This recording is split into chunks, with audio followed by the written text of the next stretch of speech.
Welcome everyone to Heritage Mezcal, the new podcast that I am doing, trying to answer a lot of the questions that have been drilling my mind. I am Salvador Peribán, your host, and I am with Cesar Ojeda today again. Welcome, Cesar. How are you doing? Super good. Great, great. Chava? Yeah, we're on our third mezcal. We've decided that it's, I think it's like 10 a.m. or something like that. Kind of 10 a.m. Yeah. So we're keeping it very civilized. Yeah. Okay, so I wanted to make there's two things that I would like to talk to you about in this episode. I think the first one, and I didn't tell you getting into the episode, but I just thought about it. Yeah. I think like it's spontaneously coming. Yeah, like spontaneous fermentation. Yeah, cool. So I think that for being something that everybody talks about so constantly, I've never heard like a very simple explanation of what is yeast to start. Yeah. Like what is a bacteria? It's an organism. It's what is the definition of yeast? Of yeast. And what does it do when it ferments? I mean, everybody says like, yeah, but like I would love to hear your take on that. Because I think my favorite conclusion of what a yeast is proof that God loves us, because it is converting sugars into alcohol. So that's been my favorite explanation of what a yeast is. But, I think I'm gonna take that one too. Sometimes in this podcast when things get messy and we can't define a thing clearly, a Wikipedia definition is very much needed, so here it goes. Yeasts are eukaryotic single-cell microorganisms classified as members of the fungus kingdom. The first yeast originated hundreds of millions of years ago, and at least 1,500 species are currently recognized. They are estimated to constitute 1% of all described fungal species. Now we can go back to the episode. Yeah, I mean, yeast is a fungi. It's like the pretty smallest one, probably. Like it's a micro fungi. It's we know many yeast like Bacillomycetes and also Saccharomycetales. Mm-hmm. So these are two different groups of yeast. Yeah. So yeast is not just one monolith. No, it has different groups, and then within those groups there's different kinds. Totally. And we mainly know those of Saccharomyces because they're involved in our dairy products like beer, wines, bread, but in the same the same branch, they are completely different. Some just prefer sugars like fructose or sugars like derivated from cereals or other substrates. So different sugars will call different yeasts to the party. Most of the times it's this, like the same Saccharomyces cerevisiae, like is the one that produce alcohol for beverages, but it's the same from bread. I mean, it's like local varieties most of the times. I mean, yeast are complex for studying. Probably not that complex as bacteria. I don't like that much with bacteria, but yeast are complicated because it changed depending on the substrates that they were isolated. Okay, so depending of the environments where they exist, yeah, they I don't want to use the word mutate, but they like they were probably partially domesticated. So a lot of the yeast that you study or that we're very more in contact with have been domesticated. Or people think, it's a reasonable guess that... It's a reasonable guess. Like, we don't know. Like, we're in the lab, like, assessing if they're domesticated. Like, if they were, like...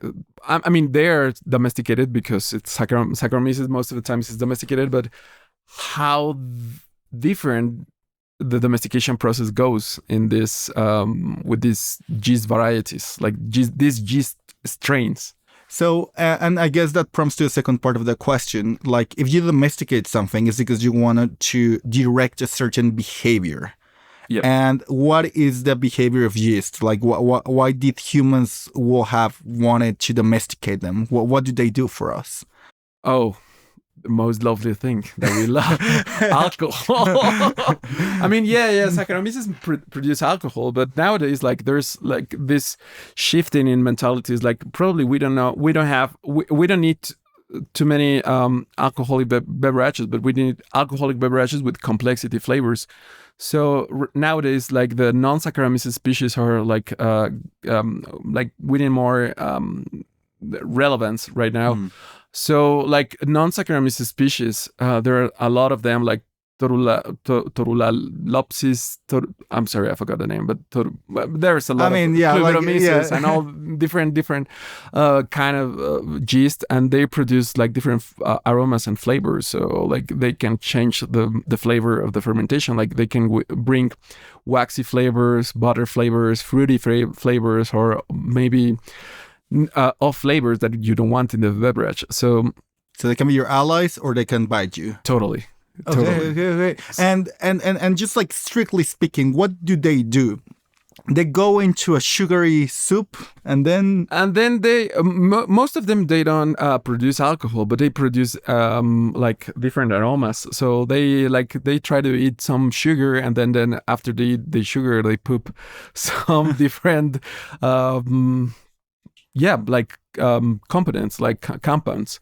So it's not only ethanol, or it's not only on the alcohol range, because they're gonna poop like methanols, ethanols, superior alcohols. They do poop like all that range, but on top of that, they will poop stuff that is just going to give flavors and not aromas. Gonna get you buzzed. Yeah, and then after that, they're gonna be like super overwhelmed by the Saccharomyces cerevisiae species, because Saccharomyces produce too many ethanol, and ethanol is gonna be it's gonna be like a harsh environment to live. Yeah, so like at the end of the fermentation, these non-Saccharomyces species are gonna get lost. It's gonna die. They're gonna die, but the compounds are there.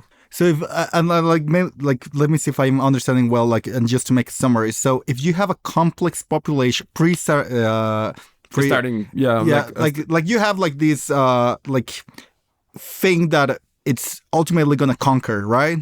With Saccharomyces, it's ultimately gonna create too much of an alcoholic environment. Yep. But sort of an interesting environment to create complex flavors will be to have a more diverse population in the beginning, get all of these different compounds, and I guess like I'm just gonna get like my efficiency helmet on. Yeah. People will say that that's a waste in a way, because all of these yeasts that are making flavor compounds are making ethanol, and at the end, from 1,000 liters of sugars, you're not gonna have as much ethanol as if you just have mainly Saccharomyces.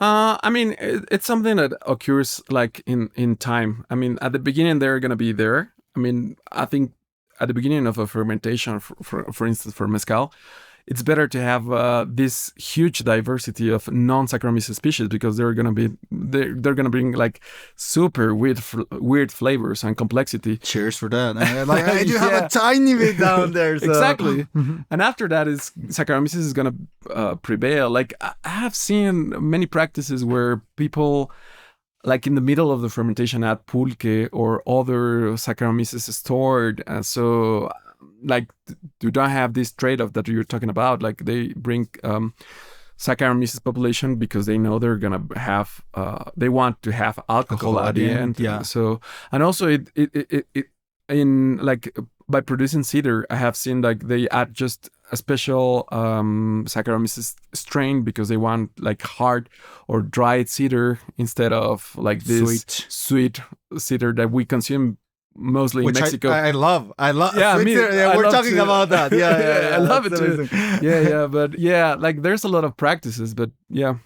Okay, so that being said, if somebody were to come to you with a very generous budget to do like your dream fermentation space with agave, how would you do it? How would you approach it?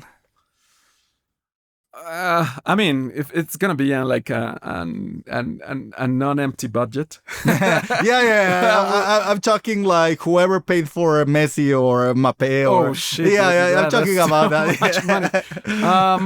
Well, I mean, there's a lot of things that you can ferment, like a lot of them. And if you want to create like new, different, I don't know, if you want to do some traditional fermented beverages, like I can try with everything. Like I would love to try with anything. And if you're gonna try with distilled fermented beverages, I also want to try with all of them. But like, what kind of experiments will you put? Like different materials, different sizes, different yeast, different bacteria, different landscape. Like totally all of the above. All of them, and also like the containers. I mean, for me, like the most interesting thing that I have seen in the latest years is the containers of the fermentation. Like there are like complex thing. Like if it's wood, it's gonna store some of the microbial communities, and if it's prepared with the leather of the the leather bull hide, well, the bull hides, totally, that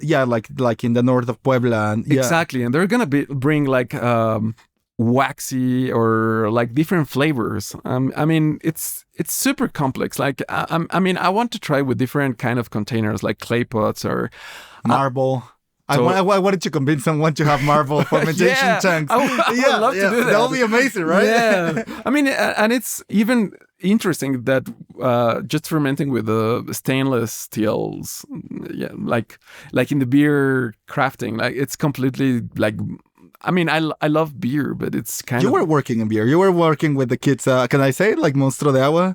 Like, yeah. I mean, you still work with them. I'm They're still cool working kids. with them. I'm still working with them. But I mean, like, beer is super interesting, but it's like there's not that diversity that we have in mezcal or other fermented products. Pulques, tolonche. Yeah, totally. So, I mean, it's super interesting, the beer, but they're just using just one kind of. But if you were to be able to ferment beer in wood, in all of these things, I would love to try it. Oh, that would be I would love to try it. I mean, now that Modelo is the most sold beer, maybe Modelo, if you are listening, we have a project for you.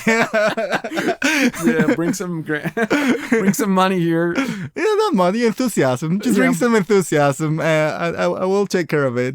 Yeah. No, that's awesome. And I think like that is also something that it's being lost really fast. A lot of places where I go, and I have nothing against plastic in the sense that I understand that it's cheap, it's resilient, it doesn't have leaks. Like, and I understand that producers need to use it because we're still not paying enough money for their product. Totally. But I think that like if they were able to look at what they were using 50, 100 years ago, and we could pay more for the product and justify those kind of containers, that'll be really cool. Yeah, that would be helpful for them. I mean, clay pots are really cool because they store all the microbial communities and also the woods, but plastic is not that useful for that. And even, I'm talking about Mexico, we have thousands of different traditions of clay. So I'm pretty sure that the clay from Metzontla to the Tzompa one, because they have different grains, different densities, different everything, I'm sure they also foster different microbial communities. Totally. Yeah, that's super interesting. You need a big budget. Yeah, I mean, there's also one thing that I will really like to do, and it's like most of the times, as you said, like people think that we are like savages, and we are not. So one thing that I want to highlight is like people know how to manage microbial communities, even though they don't know how they look like. I mean, people didn't give a name for Saccharomyces species or Lactobacillus. I mean, they just know that something there exists that totally changed the product. And how people know that they're in the fermentation process is something that I want to like understand. How people selected and like sort of gave a path to these flavors I like, these flavors I don't like. Exactly. This fruit prefers these conditions. Totally. If I boil it, it's going to give me this. If I add pulque to start a fermentation versus I use my bolis that was in the freezer, it's going to give me a different product. Totally. That's something that I would love to do. Like, I mean, we're not savages. We're just thinking. We just didn't write it down. Exactly. We just didn't write it down, and we didn't have all the yeah, like all the tools to say like it's this range, it's that range. We just educated our noses and our palates and our senses, and that knowledge. I mean, I'm saying we as if I could do that, but Yes, they. Yeah. I mean that'll be. Yeah, I think that's very much needed. Honestly, I think that until that is not. I mean, I think a lot of the kids that are into mezcal and hopefully that are going to be listening to this, they understand that. But I think that this resistance sometimes to not drink mezcal versus tequila, or to say that scotch is way more expensive or complex, has to do with that. Yeah. Like those are the bright minds, and we are just here like playing with mud. Exactly. Yeah. But we are not. No, we're not. We're not. Yeah. That's our conclusion. Man, really a pleasure. Yeah, this is a pleasure to. I know. Was it too fast, Cesar? Like time flies. Yeah, totally. I mean, I can be here talking with you like a lot of time. Yeah, but then we'll be really drunk, and when you need to go back to the lab, and I need to work too. Yeah, sir, fundamental pleasure again. Nos vemos. A huevo.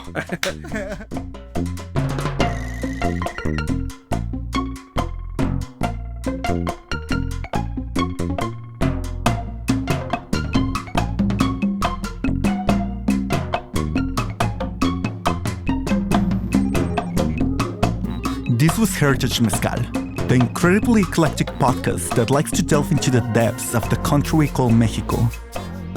I'm Chava Peribán, your host, and I truly hope you enjoyed this episode. All the sounds, all the music, and now all the videos living in YouTube are made by Roy Sierra. Tómese el mezcalito con gusto y medida y nos miramos al rato.